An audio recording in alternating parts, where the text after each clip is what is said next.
3 years later, they fired their Super Bowl winning head coach. They traded the highest paid QB in franchise history. And they traded down in the 2021 NFL Draft. What does it all mean now? Find out during the draft from the premier Philadelphia Eagles reporter, Derek Gunn.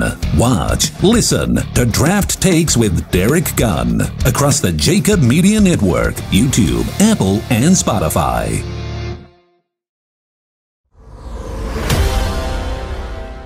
If you look at Jalen Hurts versus the top quarterbacks in this draft, you mentioned Sam Darnold would go number 2. Would Jalen Hurts be in the equation, or would he not? No, he's not. He's the problem with Jalen is passing skills. That's what he lacks: accuracy, getting the ball out on time, and throwing it to spots. You know, there's a ton of things that go into making up being a good quarterback. There are about 24, 25 critical factors. But when you sum it up, the quarterback in the passing game, you know, at the line of scrimmage, he's got to get you into the best play. You know, as a passer, you've got to know where to go with the football, and you got to get it there accurately on time.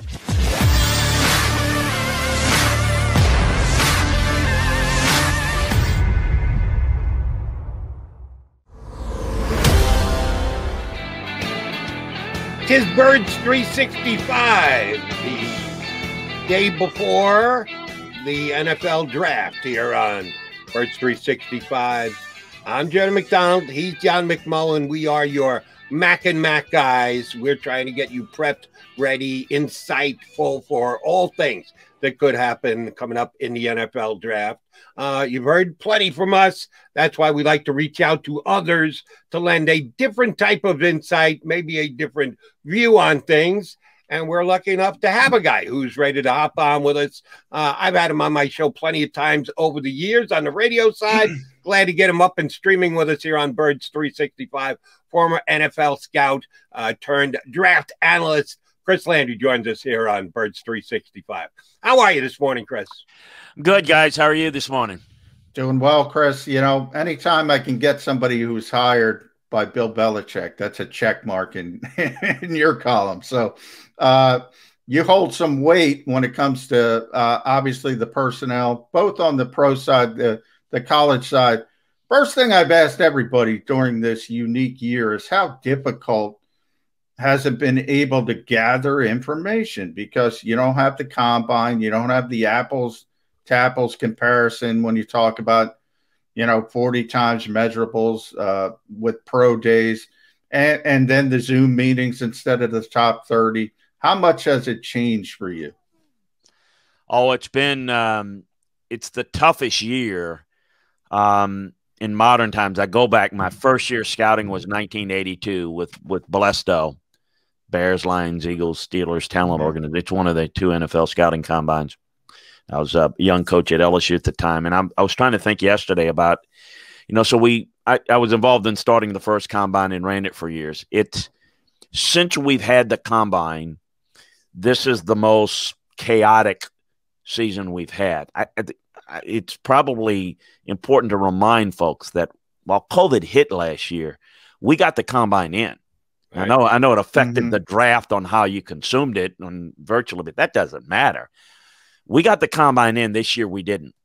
And so, you know, 2 weeks ago we had, you know, 150 players at Indy getting medicals. That's not what we normally do. A lot more, and the information is trickling in, and people in the league are pulling their hair out because it's not that the information is bad. It's incomplete. It's the unknown that you don't know. So you really have, and for people who don't know how medical grades work, is you take the information, you have detailed medical history, MRIs, full body x-rays, everything. And medical doctors, like we as coaches and scouts evaluate film, they evaluate all that information. And medical doctors will put a grade on it. And, you know, they're different. The Eagles guys may be different than the Washington or it's different views on it. The risk level. And without as much information, it's just hard to really know. And so we're going to have a lot of things happen this weekend that are going to surprise folks. Because you know this, you guys, I've known Jody for years. You know how this is.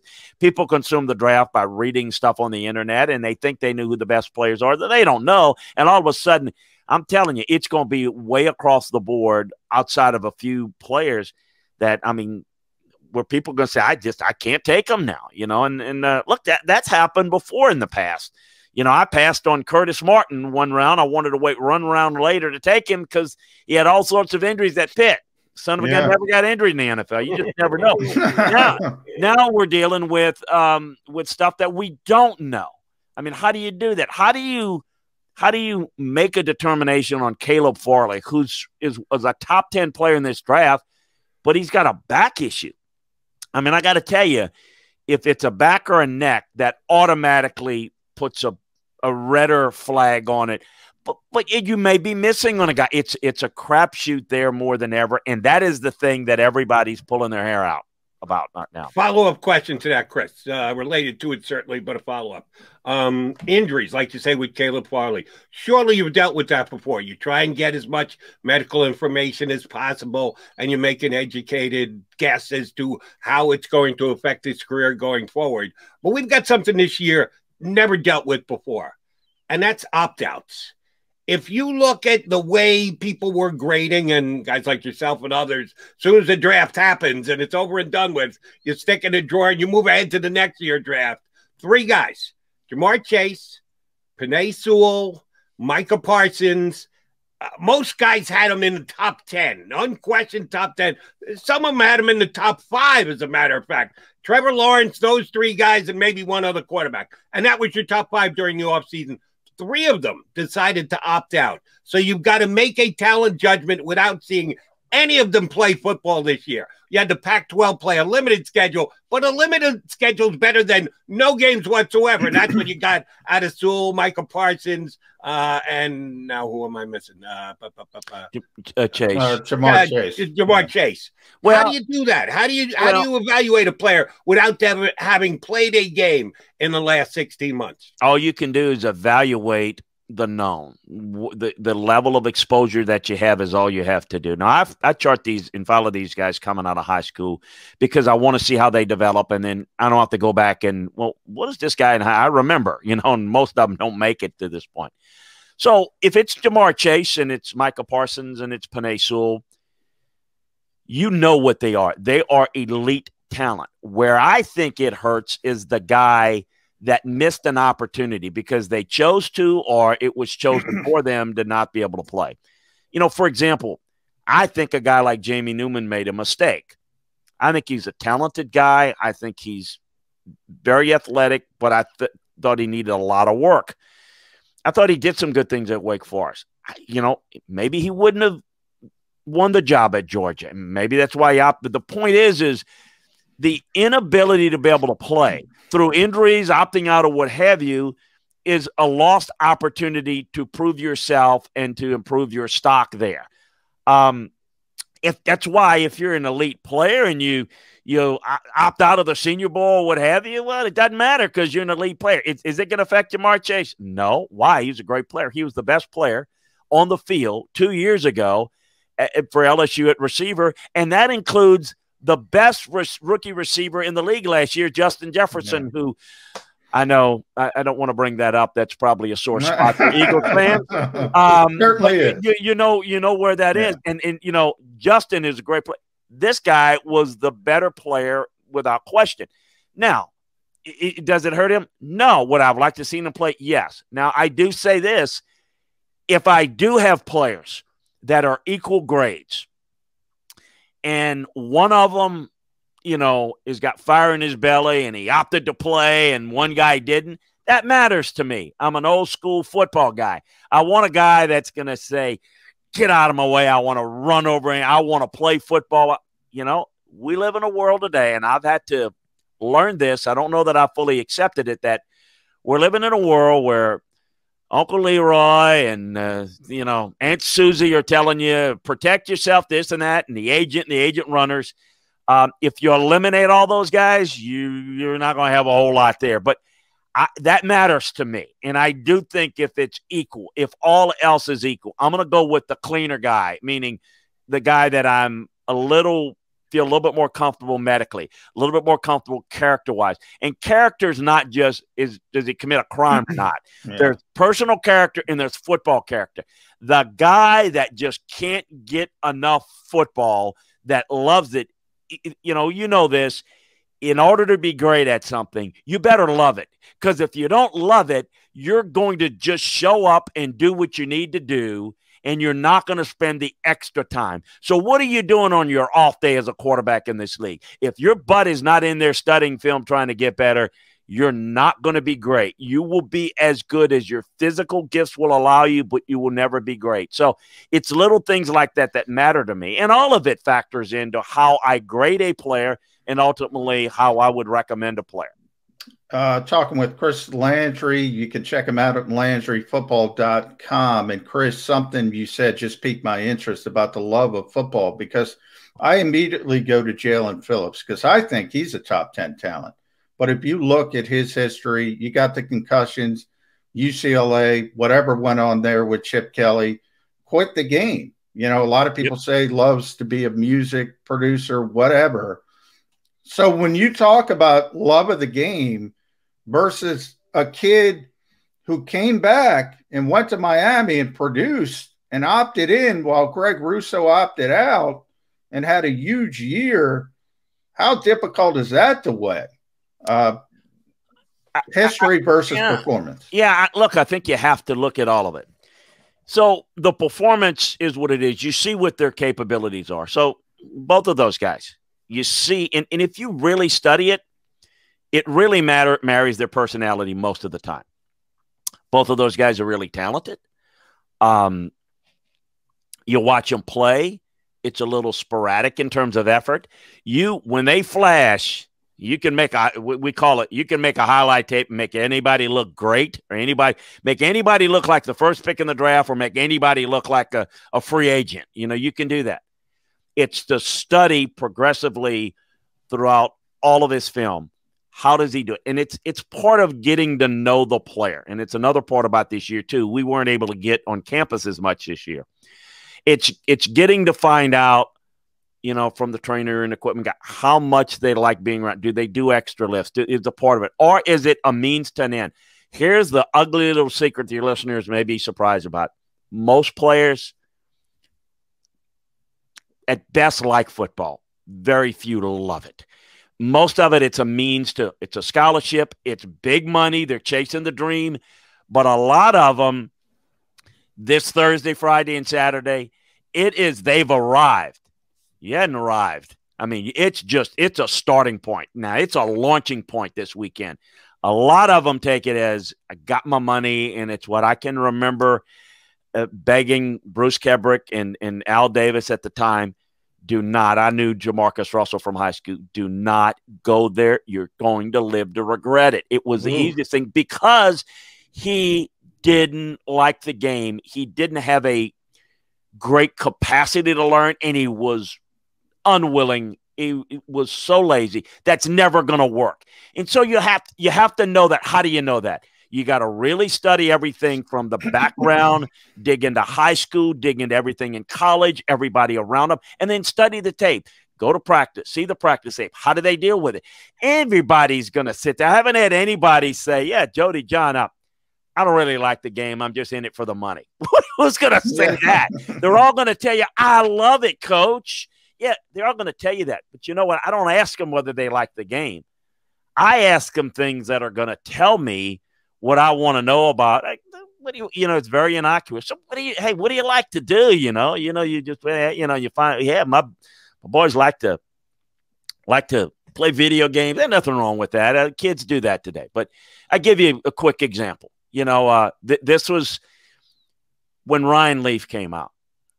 If you talk to Mike Price in the Washington State staff, hardest working guy you want your daughter to marry, all great things. Yeah. But there were some other things on campus we kind of dug up. So I know I went to his high school coach in Montana and got the scoop.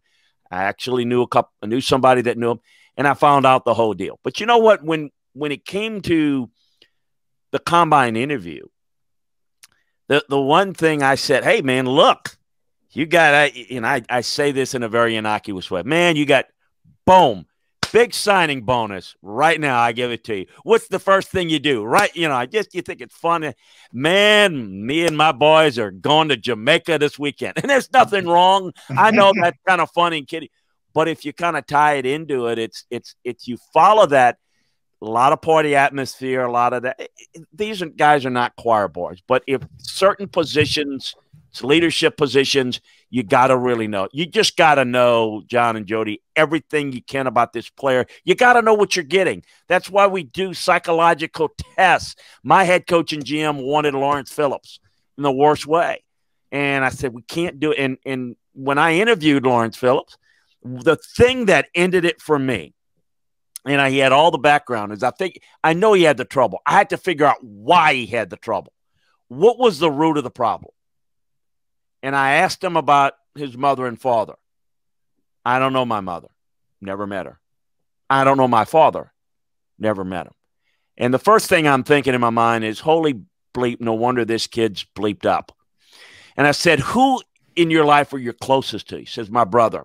Great. Tell me about your brother. How often you guys get together? He says, well, I hadn't seen him in 9 years. He's in the LA State Penitentiary. So I'm thinking, I know we got a problem here. So we spent, and Bud Adams was, so tight, if he swallowed a quarter, only 2 dimes would come out. But we got him to spend $750 on a psychological test. And, people laugh at that stuff. You know what the psychologist told me? She said, during the season, he'll be fine. You will be able to have a structure, make sure you get to the meet. He says the minute the season's over, guys like that retreat to the people that they're the closest. Well, the people that he was closest to, really, he didn't tell me this, but, is the gang members in L.A. Well, what did Lawrence Phillips? Now, that's an exaggerated example. Not everybody goes into where they kill somebody in jail and kill themselves. That's dramatic. But there's a lot of these guys a lot of guys are fragile. A lot of guys are manipulated by women. Some are, and affected positively or negatively. There's a lot of things you need to know, that a lot of things that go into making a player, a different level player than just the physical skills. Some great stories from Chris Landry here with us on Birds 365. All right, that plays perfectly into my next question about a specific player. Justin Fields. I've got my own opinion on him. Very high on him. Thought he was second best quarterback before the season started. Still do now. Doesn't look like that's where he's going to end up. Yes, Wilson had a great year for BYU. I don't think he surpassed Justin Fields. He still checks all the boxes when it comes to what he's done on the field, did on the field, has the capability of doing on the field. But if he slides in the draft, it has to be something above and beyond his physical capabilities.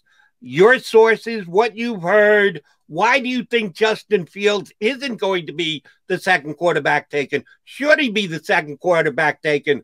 What has your research told you about the former Ohio State quarterback? There's nothing sinister, nothing going on. It's just a matter of opinion of the people there. So, look, there is, Jody, we've talked about this a bunch. And John, I think you can relate to this too. There is this kind of because I've been asked to do it. I've got the initial checklist of the 2022 NFL draft board up on LandryFootball.com. And I tell people, this is not the way it's going to look next April. These are the guys that to this point have done certain things, and we'll track them in many others. There's this belief that certain guys are going to go 1 or 2, and when all of a sudden they don't, they're like, something's wrong. It's unfair to the kid. There's nothing wrong with them. It's just a viewpoint, and it may not be right. Trevor Lawrence is Trevor Lawrence. The Jets have decided to hit the reset button. I've said this to you, Jody, I think on your national show. If the Jets, if Sam Darnold was in this draft, the Jets would be taking him number 2. But because they didn't put a team around Sam Darnold, you don't even know what Sam Darnold is. You can't even say good, bad, and don't know. They didn't, in their eyes, weren't going to be able to figure it out in 1 year, so they just kind of punted it, traded him, and they're going to hit the reset button with Zack Wilson. Is it going to work? Depends on what they do around the kid, like any quarterback. Here's why you would like say Zack Wilson, Justin Fields, Trey Lance, and Mac Jones. They're all different. Okay, they're all good. They all got high grades by me, but they're different. Zack Wilson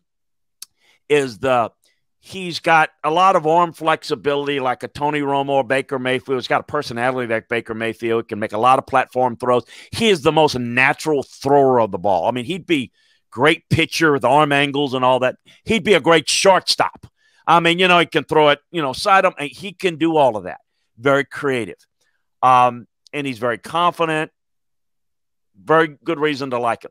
Justin Fields is tough, is a leader, is accurate outside the pocket, gets criticized a little bit because, well, he doesn't go through a lot of progressions. That offense is built on a lot of high-low reads. And so does he know his offense, and is he intelligent enough and hardworking enough to learn whatever you teach him? I don't care what he knows. I want to know what's his capability and desire to learn. And I think he's fine. And somebody's going to get him a good quarterback. I don't know where he's going to go, and I don't know why. I don't know what the Niners are going to do. I think I may do. If the Niners take Mac Jones, oh, my God, the world's going to – if they take Mac Jones, they're taking him because they've identified him as – and by the way, Mac Jones, what you like about Mac Jones is up here. Smartest guy on the board since Peyton Manning.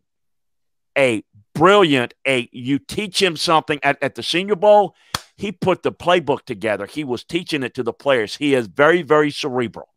Now, if you build a pocket a lot, he gets the ball out on time. He knows where to go. He's poised under pressure. If you don't build a good pocket for him, he can't make off-platform throws. He's got his accuracy and his arm strength comes from his lower body. So if he can't set his feet, he's in trouble. If you take him, you're taking him because you want the mind and you're going to build an offense around him to allow him to distribute the ball. In today's game, a lot of people want a quarterback that can make plays outside the pocket because they see Mahomes, they see guys like that. Fine. You don't want that. It's like going on a car lot. I mean, you want a 4x4, you want a minivan, you want to – I mean, they're all good. But if Jody wants a 4x4, you ain't going to sell him on a minivan. I mean, it doesn't matter if it's the best deal there. So the point is, it's not so much this guy, it's what do you really want? I like Justin Fields. I think somebody's going to give him a really good quarterback. But I'll tell you this. Tell me who's going to have the most consistent coaching, head coach, coordinator, stay in the same system, the longest – best personnel around him, that's the guy that's going to end up having the better career, at least short term. But that's really the key. It's the most important position, but it's the most dependent. I think the poster boy for the great quarterback is Patrick Mahomes. Can do everything. Arm angles, create plays, do all that. He's phenomenal.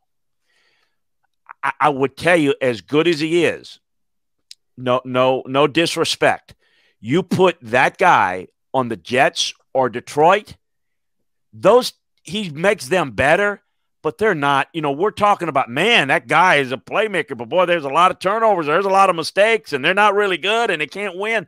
That's the same thing. Tom Brady takes the Buccaneers and elevates them to a Super Bowl team. That's a team that does not win the Super Bowl with Jameis Winston at quarterback, but they do with Tom Brady. But if you took Tom Brady and put him on the Jets or the Lions, ain't going to the playoffs. You're not, maybe winning a couple of games. So the point is, right? Enough with the Jets. All right, I know my Jets stink. I know the Jets have been an embarrassment to an organization. We got to stop using them as the example of we'll never turn it around. Thinking about ruffling the feathers. My God, I got into the bird's nest. No, that's the whole point. Is organizations win and lose, and I think. We can talk all day about is Zack Wilson the guy, is Justin Fields the guy. Yes, that is really important. It is critically important. But I can guarantee you that if you don't have the right guy coaching them, developing, you don't put a team around them, that is a sure bet for failure. And that's why good players develop. It's not everybody will look at this weekend as the answer. It's not. It's the start of trying to build something, and I don't think people get it. It's like Joe Burrow's #1 last year. Joe Burrow can be an outstanding quarterback. If they don't protect him, if they don't give him weapons, Joe Burrow will be, wow, he was a bust. Is he a bust or they're not really good? I mean, what's the difference between Aaron Rodgers and Matthew Stafford? Aaron Rodgers is better. Aaron Rodgers in Detroit would have had a better career than probably Stafford by a little bit.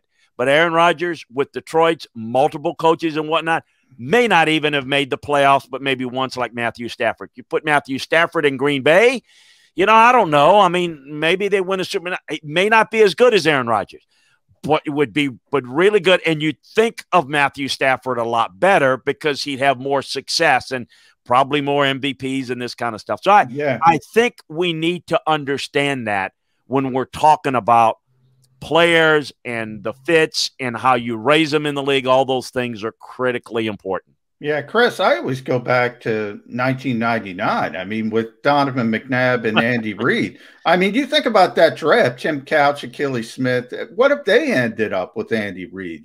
How does that change things and with Donovan McNabb? But to that end, I want to go, because it is Birds 365, I want to go to your thoughts last year about Jalen Hurts. People talk about him as being a natural leader, as being sort of a football wonk. We had Ron Jaworski, that's what he called him, somebody who can go on the board and tell you everything about the offense, just really a high football IQ, but maybe the traits aren't there. Maybe the high-level traits. If you look at Jalen Hurts versus the top quarterbacks in this draft, you mentioned Sam Darnold would go number 2. Would Jalen Hurts be in the equation, or would he not?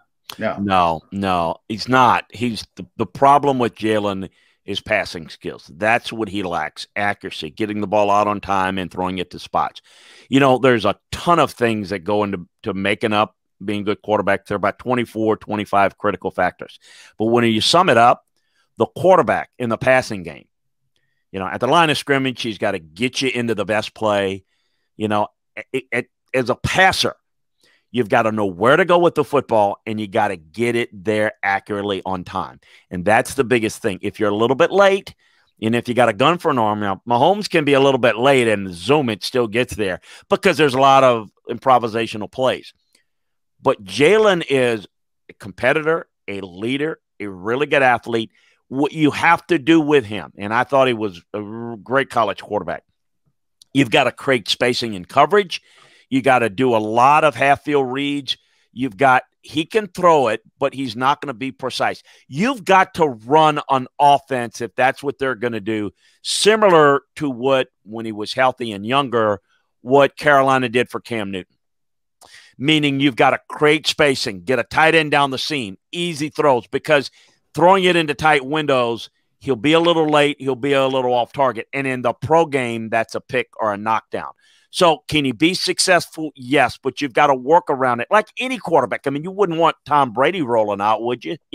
So, except the fact that, it's not a criticism of players. I always say it's an evaluation. It's what we do as scouts, as coaches. How do you get better? So Jalen will work at it. Jalen will get better. If that's where they go, then they're going to have to do that offensively with him. But there are limitations, accuracy, and that's why I was a little surprised that they took him there, although I thought the plan was going to be they were going to use this guy like Sean did in New Orleans with Taysom Hill. Yeah. Athlete, situational guy, have a package, can finish a game, but those are the type of things that I think are really important. But, for me, accuracy, and that's the other thing too, is when people will always go to completion percentage. Completion percentage is not accuracy. It's accuracy percentage. And then you got to break down all the routes. Because obviously if you throw a lot of screens, short passes, your completion percentage is going to be higher. Remember when they said Josh Allen wasn't accurate because he had a 53% completion? Hey, throwing the football downfield at Wyoming. Of course the guy that's running bubble screens is going to have 72 completion percentage. What are you talking about? That's a guy right there. Another example. Boy, I mean, I can remember Bills fans, this guy's a bust, is a bum. I can take this guy from Wyoming. Now, if you're talking about the best young quarterbacks in the league, Mahomes, Allen, it's a very short list he's coming up. So, I think but to answer your question, I think Jalen's got some limitations accuracy wise. You got to work around that. All right, since we're doing this quarterback thing and you're giving us great insight there, I'm going to go there too. Carson Wentz stunk out the joint this year, and we kicked it around a lot and debated as to why that was the case. Was it inside his head? Is he not the same player who's been hurt several times so far? Where the hell did the 2017 Carson Wentz go? What's the 2021 Carson Wentz going to look like in Indianapolis? Oh, if I had the crystal ball. Here's the thing that's tough, and even for me with experience, I'm not in there coaching the guy every day or no. What went on? Here's what I do know. You mentioned 2017. I mean, you're talking about a guy that we're talking about right now, like we're talking about Justin Herbert and Josh Allen. This guy, man, I'm thinking this Eagle team, they won a Super Bowl. They got this young quarterback. They are set. I don't know that I've seen a team just drop so precipitously in a division where, I mean, it should be them and everybody else because they had it going, and they're just with everybody else that stinks in that division. I don't know what happened with Carson. I mean, everyone's going to speculate. So here's the thing. Is it a lack of mental toughness? Is it a complete personality issue? Was it coaching issues? Was it front office and coaching? I think some of that's true. I think there's some manipulation there. Here's what I would say. The guy that was very, very instrumental in him playing so well is the guy that's going to be involved in coaching him in Indianapolis. So I am very encouraged by the situation in Indianapolis, and it's up to Carson now. I mean, I think we're going to have the answer to your question in this year. You worry about health, you worry about staying healthy. You worry, as we talk about, you worry about maybe overcoming that emotionally, and that's tough. Being injured and working your way back is tough. I know this. He's got the physical skills, and I've seen the intangibles. The late Bill Walsh, always used to tell me, and he says, if a guy can do it, if you see him do it, you know he can.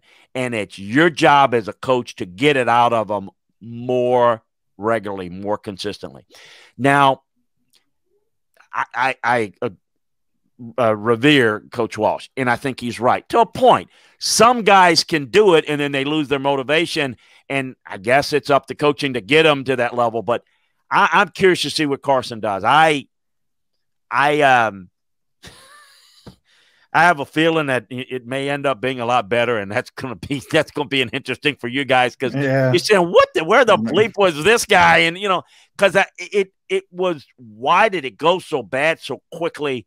Which leads to another question we'll leave for another day of some of the political structure in the Eagles that could be contributing to some of the problems there. That I think that is where I'm leaning towards where the problem is. But look. Carson's got to stand up, and he's got to be tougher and do what he's got to do, and we'll see if he can do it.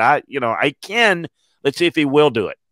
We do have to have you back, Chris, because I want to pick your brain about the Eagles front office. But last one from me, great insight, and everybody should go to LandryFootball.com because you were ground floor, a little bit of an existential question. You were ground floor in the scouting combine, and back then, guys would train for football, show up and do the drills, and you kind of knew, their athleticism for the football field. Now you have all these training facilities. You have guys specifically hired to get these guys ready for these particular drills.